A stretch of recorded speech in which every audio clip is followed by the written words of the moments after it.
తెలంగాణ రాష్ట్రంలో ఐకేపీ సెంటర్లలో అన్నదాతలను ఒక ఆఫీసర్లే కాదు ఆఖరికి రైసు మిల్లర్లు కూడా ఎవరన్నా తిప్పలు పెడితే వాళ్ళ మీద వెంటనే చర్యలు తీసుకోవాలని రెవెన్యూ మంత్రి ఇండ్ల మంత్రి పొంగులేటి శ్రీనివాసరెడ్డి సారు ఆఫీసర్లకు ఆర్డర్లు వేసిండట.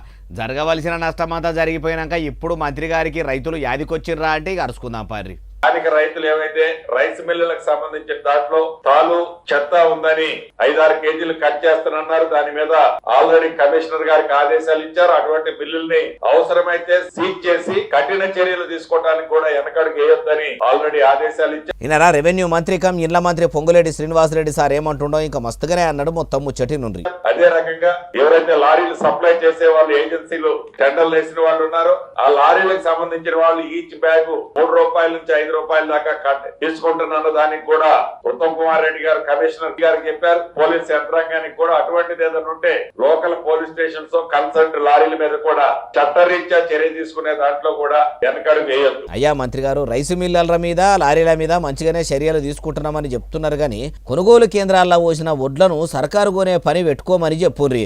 పేరుకు ఓ పారి ఐకేపీ సెంటర్కు పోయి ఆఫీసర్లకు ఆర్డర్లు ఇస్తే అయిపోతుందా? కొందరు అధికారులు అసలు రైతులను ఇప్పటికీ కూడా పట్టించుకుంటలేరని అన్నదాతలు బాధపడుతురు. ధాన్యం తెచ్చి మార్కెట్లో పోస్తే కొనే నాదుడు లేడని అవస్థలు పడుతురు. ఇప్పుడన్నా ఇగురంతో వెంటనే ఐకేపీ సెంటర్ల పొంట ఉన్న వడ్లు మక్కలు కొని అన్నదాతల ఖాతాల్లో పైకం జమ చేసే పని పెట్టుకోనరా అంటుర్రు ఈ ముచ్చటిన్నోళ్ళు.